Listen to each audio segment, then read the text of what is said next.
ನೋಡಿ, ಮಧ್ಯಾಹ್ನ 12 ಗಂಟೆಯಿಂದ ರಾತ್ರಿ 10 ಗಂಟೆಯವರೆಗೂ ಈ ಆಚರಣೆ ನಡೆಯುತ್ತೆ. ಈಗಾಗಲೇ ಹೇಳಿದ ಹಾಗೆ ಎರಡೂ ಬದಿ ರಸ್ತೆಗಳಲ್ಲಿ ಸಂಚಾರ ಬಂದ್ ಆಗಿರುತ್ತೆ. ಅಂಬೇಡ್ಕರ್ ರಸ್ತೆ ಮೂಲಕ ಕೆಆರ್ ಸರ್ಕಲ್ ಕಡೆಗೆ ಸಂಚಾರ ಬಂದ್ ಆಗಿರುತ್ತೆ. ಮತ್ತೆ ಅಂಬೇಡ್ಕರ್ ರಸ್ತೆ ಮೂಲಕ ಶಿವಾಜಿನಗರ ಕಡೆಗೆ ಸಂಚಾರ ಬಂದ್ ಆಗಿರುತ್ತೆ.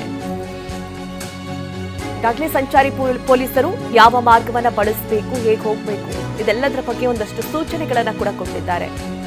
ಅದರಂತೆ ಹೋದ್ರೆ ವಾಹನ ಸವಾರರಿಗೆ, ಸಾರ್ವಜನಿಕರಿಗೆ ಯಾವುದೇ ರೀತಿ ತೊಂದರೆ ಆಗೋದಿಲ್ಲ.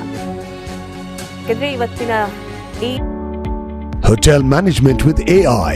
Join IIHM, International Institute of Hotel Management.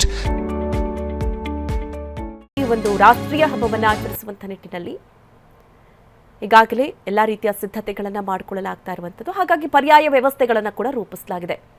ನೋಡಿ, ಯಾವ್ಯಾವ ರಸ್ತೆಗಳು ಬಂದ್ ಆಗಿದೆ, ಜೊತೆಗೆ ಯಾವ್ಯಾವ ಪರ್ಯಾಯ ಮಾರ್ಗಗಳನ್ನು ಬಳಸ್ಕೊಳ್ಬೇಕು, ಆ ಡೀಟೇಲ್ಸ್ ಕೂಡ ಸ್ಕ್ರೀನ್ ಮೇಲೆ ಬರ್ತಾ ಇದೆ.